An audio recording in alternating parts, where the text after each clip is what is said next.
Story 1. Hi all. First post, so bear with me. This isn't the wildest entitled person story out there, but my memory was jogged, so here it is. I hope you are as amused as we were.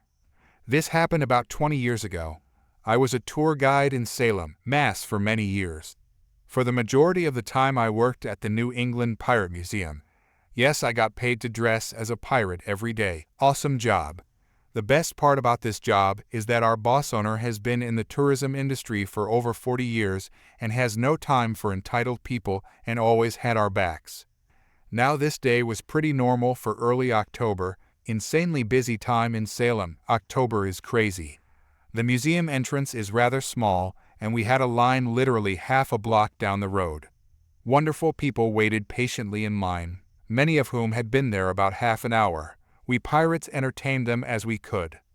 This particular story happened when I was selling tickets before my next tour, and this well-dressed woman with 2 screaming kids between 3 and 6 pushed a woman out of line in front of me and said, "I am Karen Smith of Marblehead and I demand a tour." For clarification, Marblehead, Massachusetts is the next town over from Salem and is known for huge mansions and very old, mostly pirate/slave trade money, and is a breeding ground for ultra-Karens. I responded with my best pirate smile. I am always on customer service rules at a job, and said, "No problem, ma'am, the wait is about 45 minutes as it is October, which she should know since she also has to deal with the traffic." I don't think you understand. I am Karen Smith of Marblehead. My kids want to see this place, so we will be on the next tour. I am a local. I am sorry, ma'am. All these other people have already bought tickets and have been waiting. We have shade umbrellas if you get too hot in line. It is often very warm in early October followed by very cold days. What? This pathetic thing has been here for years? You owe locals a tour before any pathetic tourists. The line of about 45 tourists behind her was sharpening their swords and ready to hurt this ignorant lady. "Ma'am, you cannot cut in line, no matter where you are from. If you want a tour, you will need to buy tickets and wait in line just like everyone else." Cue Karen getting red, and as she is about to open up her mouth for another ignorant screaming match and enter our unbothered boss lady. "What seems to be the problem here?" she asks as if she hasn't been around the corner listening and trying not to laugh. "K, this pathetic menial," yes, real phrase she used, "won't give me a tour now. My children are hot and want to be here so bad, and you are ruining their day." Now shrieking, "I am Karen Smith of Marblehead." The kids are clearly overheated and probably dehydrated and are screaming and demanding to go home and play PlayStation. "Well, Miss of Marblehead, your boyfriend was in here last week with those same kids and they had a great tour. I am sure your husband would be glad to know they are getting an education in local history. You do know he is an investor of this museum, right?" Karen turns white as a sheet and says, "Screw you all. This place sucks. I hope you get shut down for being mean to children." She then yanks the 2 kids out the door. One falls and starts crying hard. It looked like it hurt a lot. "You hurt my baby. I will sue you and your owners," Karen shouts. "You mean sue your husband? Miss of Marblehead, I assume you will be miss after he sees the videos of what has happened here, including you bullying your kid arm so hard he fell down. Now kindly march yourself out of this building, and if you ever set foot here again, we will press charges. We do not need your money, nor your husband's. Now shoo." She actually makes a dismissive hand wave and turns away. The whole line of 45-plus folks burst into applause, including myself. Everyone in the gift shop/admission area was pointing and laughing. One clever little girl, about 8 or so, in the front of the line says, "I hope I am never as mean as that old lady." We never saw Karen Smith of Marblehead, but I do know the boss lady sent an email to her husband, who really was one of the investors, just super hands-off. I had an amazing tour after that, and almost everyone tipped me something for having to put up with that. Always ask if your tour guide can accept tips. We usually can, and it can make a huge difference. Story 2. Okay, so a couple of years ago, I was diagnosed with laryngeal cancer, but I am currently in remission. And a year and a half ago, I had surgery on my throat. This left a scar which can be scary as I look a little bit like I've had my throat slit. I also have another scar just below from a tracheotomy and my speech is no longer 100%, so it's a bit off-putting. This happened a few weeks ago. I'm currently a 19-year-old girl and I volunteer in the pediatric ward in the cancer center. I generally entertain the kids and support them if they're having a rough time, which as you can imagine, is not uncommon. I also answer any questions they have about my experiences. A few weeks ago, a woman came in with her kid who was there to see a family member. As usual, I was spending time with the kids and the woman's kid. Not an entitled brat, thank God. Came over and asked about my scar and started telling me that it looked cool and that I must be proud of my battle scar. I answer his questions and chuckle at his drastic views. Once he's asked all he wants, he rushes back to his mother who is talking to another woman. This is our entitled mother. She walked over to me and looked like I'd just keyed her car or something, so I excuse myself from the young kids I was sitting coloring with. When she reaches me, she glares before the accusation inevitably comes out. Entitled mother, you shouldn't be promoting that nonsense. Me? I'm sorry, I'm not following. There are children in pain, sick and dying in here. How could you think it's okay for you to pressure them into your cultish perversions? Is cultish a word? It's one thing to be a Satanist, but barring a devil's mark in front of kids, have you already lost your humanity? By this point, I was getting frustrated and tried to cut in and explain what was happening. But she cut me off. No, not a word from you. I will not let you taint me with your lifestyle choices. Why are you even lurking in a children's cancer ward? I want you off the premises. How dare you? She leaves with no explanation, but I could almost scream as I saw her walk over to one of the security guards.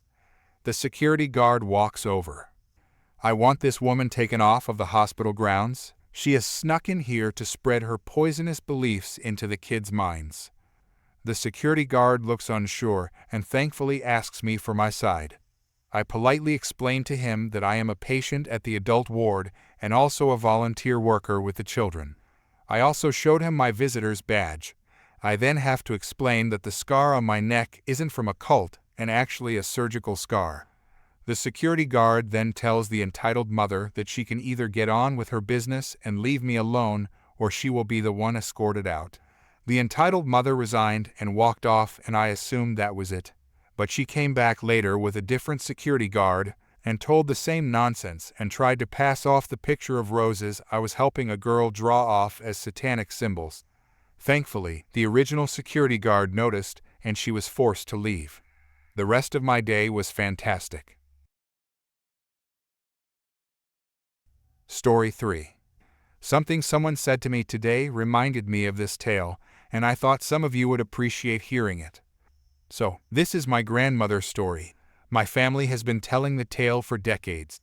Grandpa himself told it to his daughter's fiancé as a lesson in not underestimating his new bride.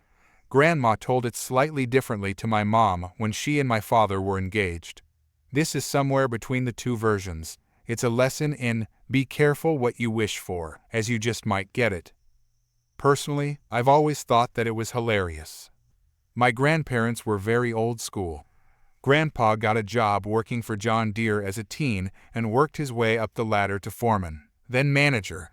Grandma was a typical housewife in the 1950s and was held to typical housewife standards. She was to cook and clean and be prepared to entertain Grandpa's business associates at a moment's notice. It was her job to make sure the children were taken care of and never got in her husband's way. She was expected to have dinner on the table at 5:30 sharp when he got home from work. Her house and herself were to be impeccably kept at all times, etc. They were progressive and well off enough that Grandma had her own car. She was expected to use it to run the household errands and take the 4 kids to appointments and such. It was important that her husband not be bothered with such things. The household and family were her responsibility. He had a job. Well, one day, Grandpa arrived home from work, and not only was dinner not on the table, but Grandma wasn't even there. The kids, teens at the time, hadn't been fed. Their homework was still on the kitchen table. There were unwashed dishes in the sink, and a dozen other little chores hadn't been done yet. Most importantly, Grandpa was inconvenienced. He'd been home just long enough to let his frustration stew into anger when Grandma's car pulled into the drive. He began shouting at her before she'd even had the chance to set down her purse or take off her jacket. He ranted about all the things she hadn't done because she was out running around when she should have been home, taking care of the house and making his dinner. He worked very hard all day to provide for the family. Was it too much to ask for a hot dinner when he got home? She'd had a very good reason for not being home, but he never let her tell it, accepting no excuses. But she was a good wife, so she intended to let him vent for a while. Then she would serve him supper and explain what had gone wrong. Then, Grandpa screwed up. As sometimes happens when we speak in anger, he begins to blame the wrong thing for his irritation. He began to blame the car and her access to it. He said something to the effect of, "You don't have any business out driving around anyway. You should be home. I should never have let you start driving in the first place. Women shouldn't drive." "You don't want me to drive?" Grandma asked calmly, retrieving her keys from her purse. "Fine. Then I won't drive ever again." And she set those car keys on the counter, put her things away, and served dinner. And bless her heart, Grandma stuck with that declaration, no matter how much more difficult it made life. Grandpa had to take afternoons off in the middle of the week when a teacher scheduled a meeting. He didn't get a moment's peace on the weekends, between grocery trips and taking the kids to activities or doctor's appointments or for haircuts or clothes. He had to drive Grandma to every Saturday salon appointment. Previously, Grandma had taken herself and the kids to church, letting him sleep. Now he had to wake up early on Sundays to take them all by himself. Grandpa was nearly as stubborn as his wife. He held out, expecting her to apologize and ask for her keys back. She never did. Instead, she simply rearranged the household schedule so that he could handle all the driving. Months later, after never getting a single weekend to relax, after having dinner pushed back nearly every day because he had to drive someone someplace, he finally gave in and apologized. He tried to tell her that he was wrong and that she should start driving again. He tried to tell her that he now appreciated all she did to make his life easier. He all but begged her to take those keys. I suspect that Grandma had always disliked driving because she never did take back those keys. Nothing Grandpa said or did could convince her to get back behind the wheel. He'd said she had no business driving a car, and she was going to hold him to that declaration, no matter what. For over 50 years, until the day she died, Grandma never drove a car again for any reason. Not after the kids graduated and moved out. Not after Grandpa retired. Even after Grandpa's death in the 80s, she still refused because, "My husband always said that women shouldn't drive." Ida, a lot of people are asking, and some seem very confused. I haven't even managed to read all the comments yet.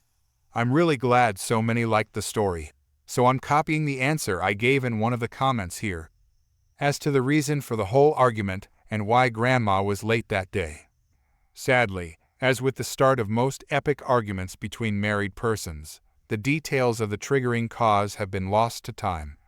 Grandma, telling the story 40 years later, recalled that it had been one of those days for her. She'd been making dinner and had it nearly ready when she'd discovered that she'd forgotten to buy something that seemed vital at the time. So she'd stepped out to fetch it, and one thing led to another until a 10-minute trip turned into nearly 2 hours, accounting for car trouble. The only part of said trouble that she recalled clearly was a flat tire, and only because Grandpa had to take the car to the shop to have the tire repaired later that week, and he'd grumbled about how it was just another example of why women shouldn't be driving.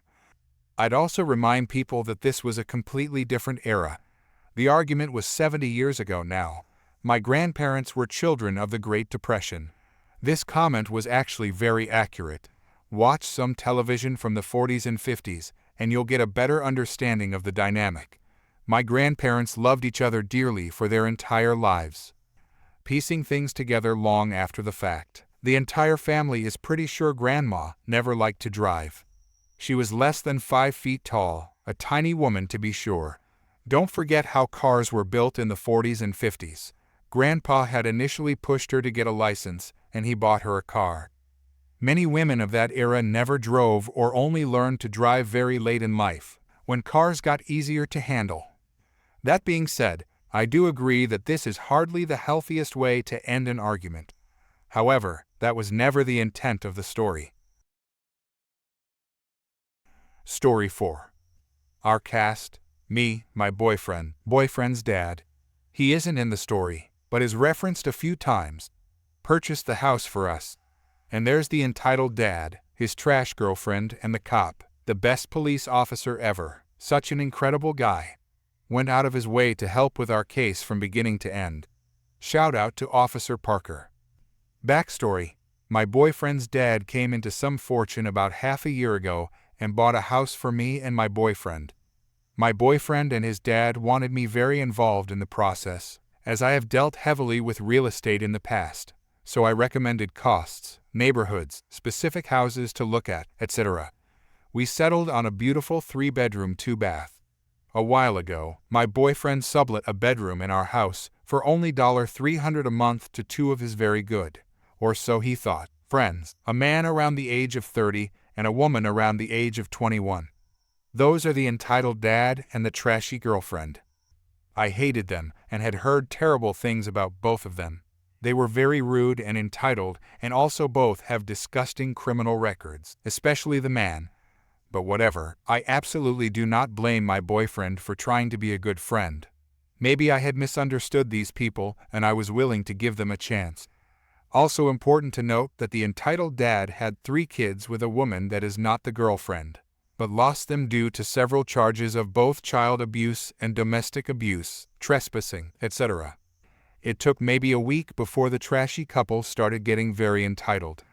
Never cleaned a single thing, left huge messes everywhere, smoked pot 24/7 in the house, constantly let their cat out by accident, and blamed us for setting it free on purpose, never paid a single dime of rent in their 3 months there. Also didn't mow the lawn, clear snow from sidewalks, even though they agreed to in the lease. The entitled dad quit his job as an excuse to not pay rent. The girlfriend never had a job because she is too pretty to work. About a month later, they started treating me and my boyfriend badly. They let his cats outside and lost them on purpose, threw all our stuff on the floor of the garage and into his old farm truck, which hadn't been used for months, as the farm had been sold, changed the locks and locked us out of the house, etc. They were served with multiple notices and eviction and left after a lot of effort and heated debate. Once we had noticed they left, my boyfriend had asked me to change the locks immediately and move our stuff back in while he was at work. The next day, the entitled couple came back and set up camp while we were gone, as we hadn't moved all our furniture yet and were still staying elsewhere. They had only a blow-up mattress, a couple suitcases, and some laundry in the washing machine. In an effort to make it seem like they had never actually left, they ripped the new locks out and changed them once again, and threw all our stuff back into the garage, damaging multiple high-cost items.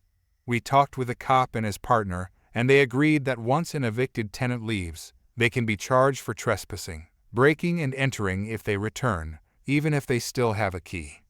So, we went to the house, and they were still there. We broke in through a window in the garage and at first calmly asked them to leave. This was a few months ago and was very heated, so I don't remember perfectly, but this was the gist of it. My boyfriend, you were served with eviction and chose to leave. You cannot come back now. We will call the police unless you pack up and leave now. This is your last warning. Entitled dad, no, we don't have to leave. This is our house. We are renting from you and have every right to be here. My kids are coming to live with me. We are going to start a new life here. I won them in a custody battle. Side note, there was no custody battle, obviously. I don't care. You already left, and you were served with eviction. We went to court. Even if you weren't, I never said your kids could live here. The other 2 rooms are ours. You don't even have your kids. We know that is a lie.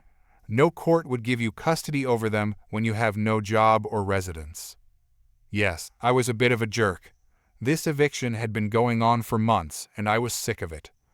the trashy girlfriend says to my boyfriend. You didn't even want this house.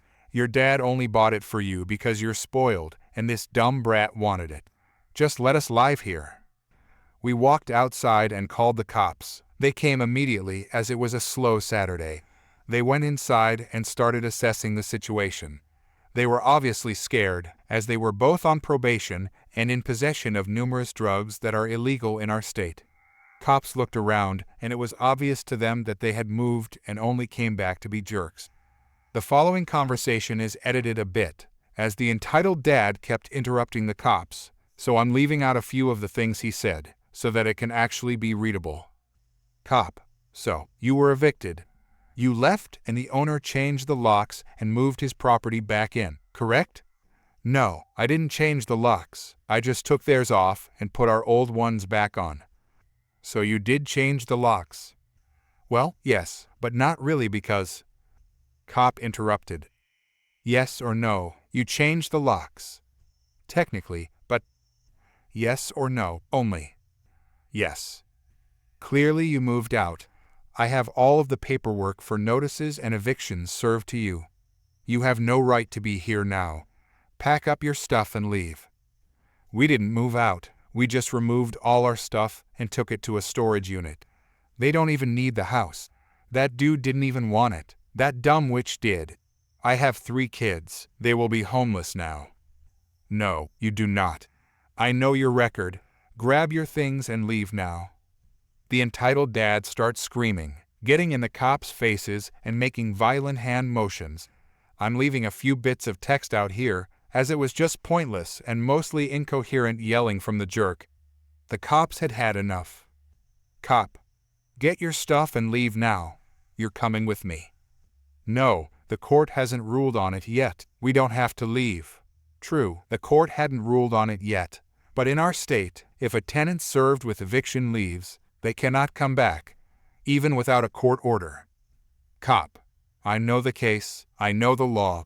Leave. No, I know my rights. My kids need this house. Shut up now. If you say one more word, I can and will arrest you for trespassing and breaking and entering. Get your stuff and leave now. How long do I have? I expected the cop to say an hour, a day, something lenient, even though they had been jerks and were breaking the law. What he said next was very satisfying. 5 minutes. Get your stuff and leave right now, or I will arrest you. So, they begrudgingly packed up. Just before they left, the cop told them that if they ever set foot near the property again, my boyfriend and I had grounds to have them arrested and charged with multiple felonies. Cops: My boyfriend and I were talking for a bit before him, and his partner left as well. Later, the court ruled on our case. We won, and the entitled dad would have to pay $1,000 to even attempt to appeal. We also found out that they stole many of our items, including very important legal documents for the house, and they were never returned to us. The couple disappeared, so despite their very best efforts, the cops couldn't retrieve the items either.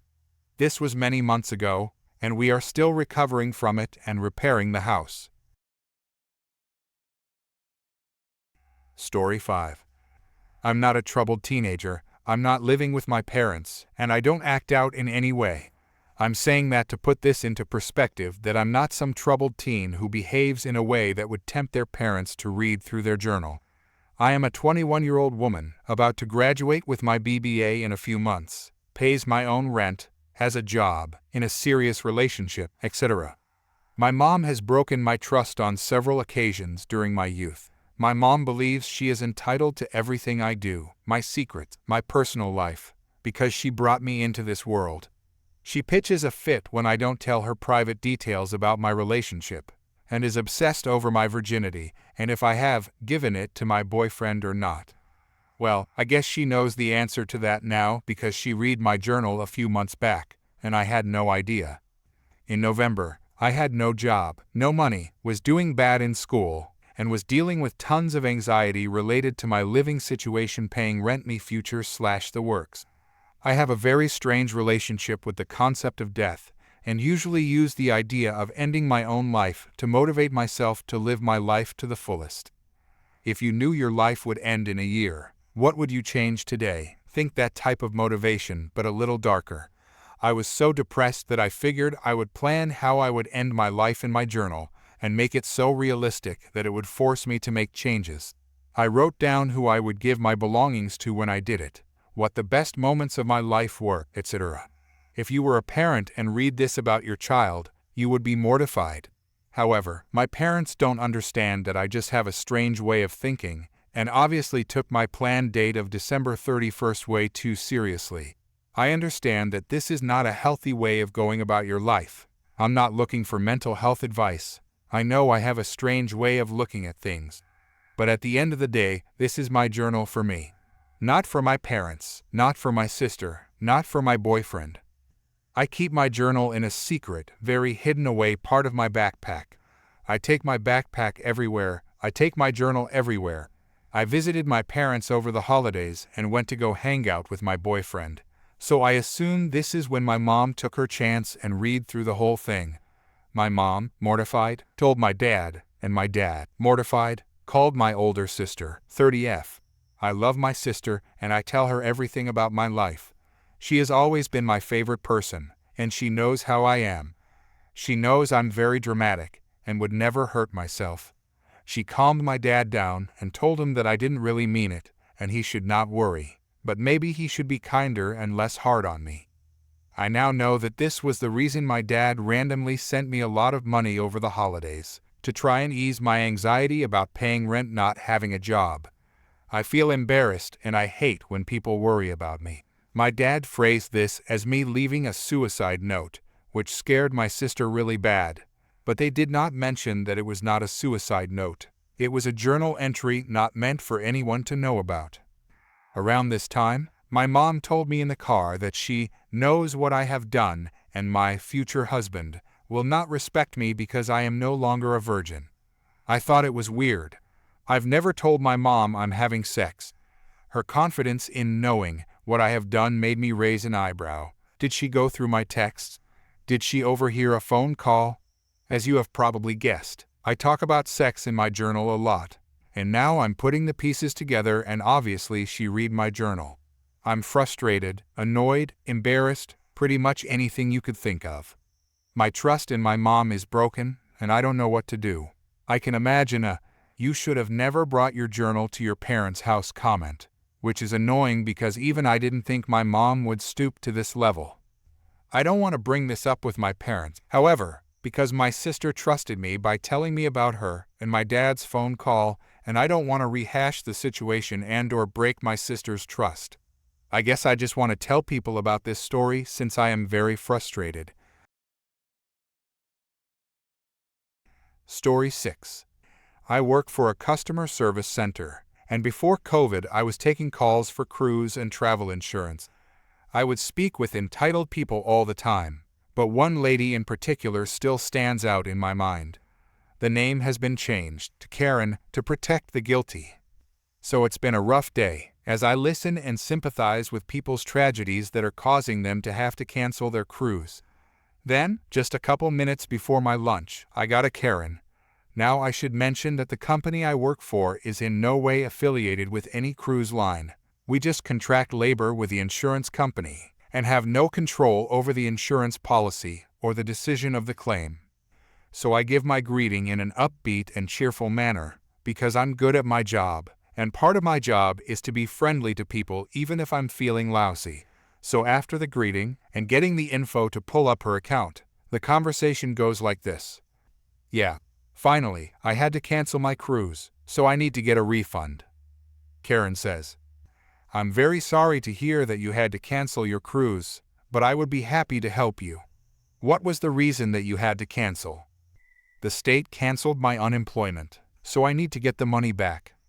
Now at this point I should mention that the insurance policies that the people sign says that they can get a full cash refund if they have to cancel for one of the reasons listed in the policy, or if they don't qualify or don't want to provide documentation.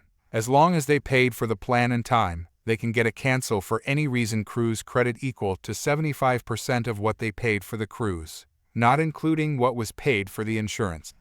The most common reason is for a medical emergency, and there are things like terrorist attacks and such.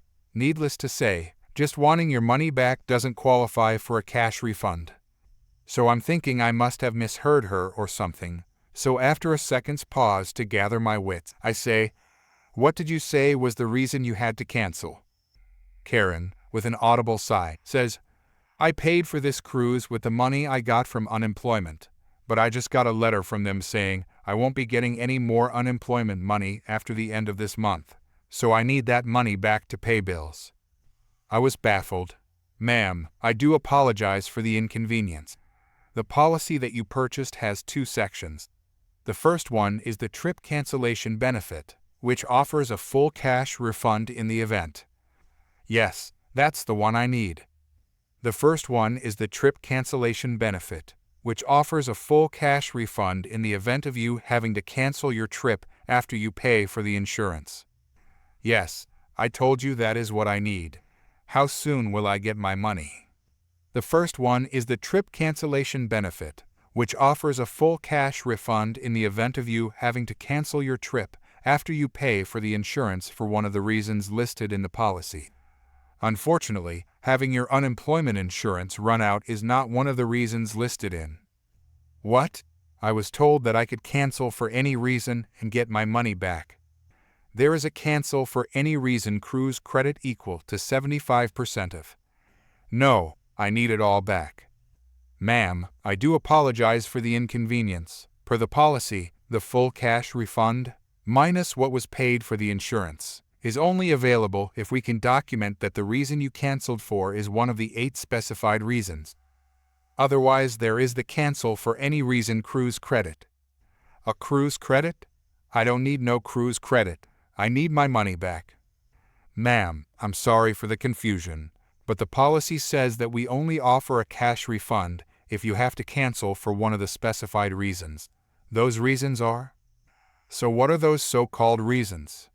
"The first reason is for sickness, injury, or death, or yourself, a traveling companion, or members of either of your immediate families that are diagnosed and—" "So what if I say I'm sick?"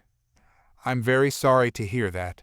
As part of the claims process, we will need documentation of your sickness from your doctor, so we—" "What? Those are my private medical records." "No way are you getting my private medical records. You have no right to see them." "That is, of course, your choice, but the policy does say diagnosed and treated by a licensed physician, so if we aren't able to get the medical documentation, we would not be able to offer a cash refund. There is, however, the cancel for." "Well, if I say that I'm sick, that's all the documentation you'll receive or have any right to." "Well, you're welcome to submit a claim, but if we can't receive the medical documentation, we will be unable to provide a cash refund." "But I need that money to pay rent and buy groceries for my kids. Are you saying you want my kids to be starving and homeless?" "I'm very sorry to hear that. Perhaps you can speak with the unemployment office to see what they need to." "I already tried that, and they said they wouldn't. I need that money." "Then perhaps you could see if there are any kind of state or local assistance programs, or perhaps a local charity would be willing to help you." "So what you're saying is that you want my kids to be homeless and starving. I didn't know they were going to end my unemployment when I paid for this cruise. It's not my fault. I'm very sorry to hear about your financial difficulties. Unfortunately, I can't change the contract. Perhaps—" "No one told me I had to give no reason to get my money back. I shouldn't have to give no reason why to get my money back. That's why you buy insurance. I am very sorry for the inconvenience. I am unable to alter the contract or change the reasons listed in." "And what are these reasons?" So I go through all the reasons listed in the policy, and, surprise, surprise, none of them apply to her. So she gets even more upset, screaming even louder, and demanding to speak with my supervisor, since she says I want her children to starve to death. I tell her I'd be happy to get a manager on the line as soon as possible, but that they can't change the policy either.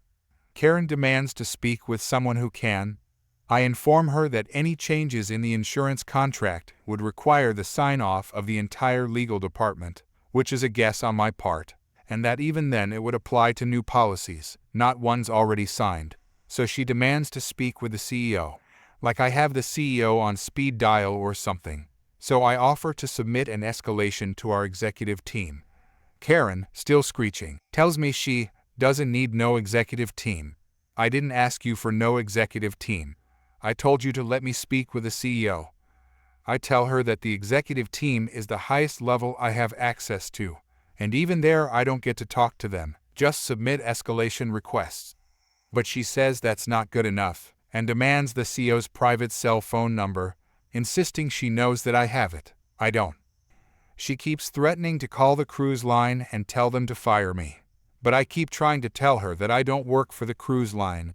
Eventually she says she's gonna sue and send me to prison, and hangs up. I, being the friendly and helpful person I am, submit the escalation, and make sure to put in the exact details so that if she calls in again people will know what she's up to. And then I go to lunch secure in the knowledge that I'm most likely never going to hear from her again, especially since she kept on calling me the wrong names the whole time.